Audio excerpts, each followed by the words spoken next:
올해 1분기 부동산 시장에서 제일 큰 뉴스는 무엇일까요? 3기 신도시 사전 청약? 강남 재건축?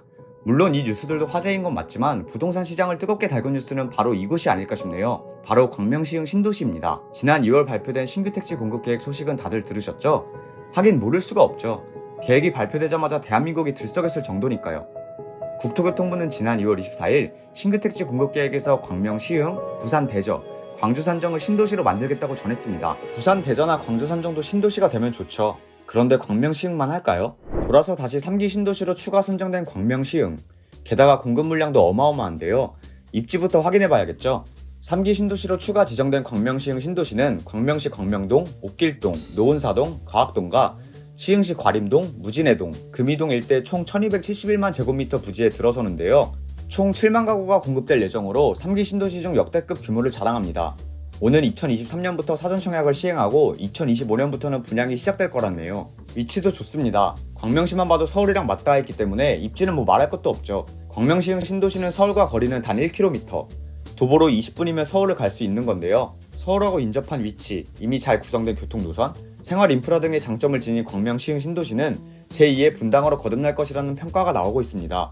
분당과 비교되고 있는 이유는 공급 물량과 개발 면적, 서울 접근성 등을 들 수 있는데요. 분당급 규모와 서울 접근성까지, 이는 무주택자에게 희망을 주는 소식임은 분명합니다. 공급 물량도 많고 서울과 거리도 가깝고 생활 인프라도 잘 조성돼 있으니 집이 없는 이들에게는 내 집 마련에 대한 기대를 갖기에 충분하네요. 그뿐만 아니라 과거 계속 무산됐던 개발 사업이 확정된 상황은 노후화된 주거시설 변화를 기대하게 합니다. 2000년대 초반부터 광명시는 개발 사업이 거론된 지역인데요. 이명박 정부 시절 보금자리 지구 지정이 됐지만 주민 반발로 사업이 무산되기도 했죠.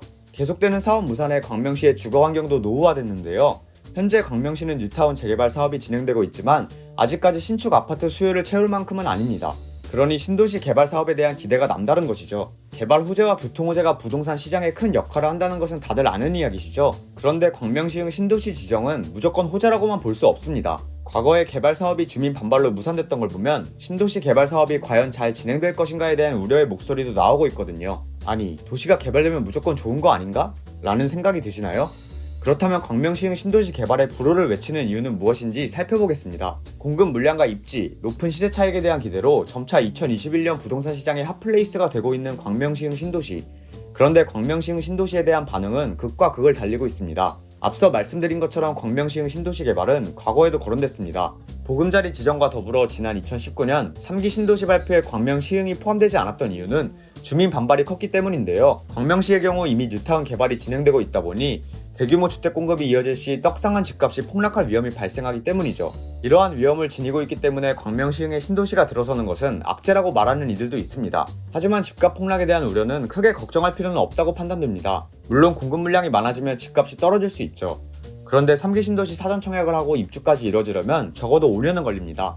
또한 3기 신도시는 전매 제한 기간이 10년이기 때문에 집값 하락에 직접적인 영향을 주기 어렵습니다. 그럼 아직까지 주민 협의와 토지 보상 등의 문제를 풀어가야 하는 광명시흥 신도시의 분위기는 어떤지 확인해볼까요? 경기도 광명시 광명동에 위치한 G공인중개소 관계자에게 최근 광명시 거래 분위기는 어떤지 물어봤습니다. 여보세요? 네, 안녕하세요. 여기 네. 리얼캐스트라고 부동산 전문 채널에서 연락드렸는데요. 네네. 네, 뭐 좀 여쭤보려고요. 네. 저희 그 신도시 개발 발표한 다음에 네. 혹시 뭐 강명동 쪽으로 매물 문의나 뭐 이런 게 혹시 늘었나 해서요. 뭐 매물 막 늘고 뭐 이러지는 않는 것 같아요. 그냥 조용한 것 같아요. 광명시흥 신도시 지정 이후 부동산 뉴스에서는 연일 핫한 관심이 이어지고 있지만 현장에서는 그런 분위기를 체감하지 못했는데요. 아무래도 사업이 진행되고 있는 남양주 왕숙이나 하남 교산, 고양 창릉, 부천 대장, 인천 계양보다는 갈 길이 멀어서일까요? 부동산 뉴스에서의 화제성보다 현장의 분위기는 잠잠하기만 합니다. 이러한 분위기는 반전을 보일 수도 있겠지만 지금과 같은 흐름은 광명시흥 신도시로 발걸음을 옮기기에는 애매하다는 신호를 주네요. 뉴타운 개발의 신도시 사업까지 진행되기 때문에 집값이 어떤 변동을 보일지도 알 수 없는데요. 또한 이미 광명시의 집값은 뉴타운 사업 진행으로 치솟은 상황입니다. 지난해 11월 입주를 마친 신축 아파트 광명 아크포레자이 위브의 전용면적 84제곱미터는 5억 5,200만원에 일반 분양됐습니다. 근데 지금은 얼마에 거래되고 있을까요? 무려 12억 원입니다. 올해 2월 신고가를 찍은 광명 아크포레자이 위브를 보면 이미 광명시의 집값은 고공행진을 펼치고 있기 때문에 쉽사리 투자를 결정하기는 힘들어 보입니다.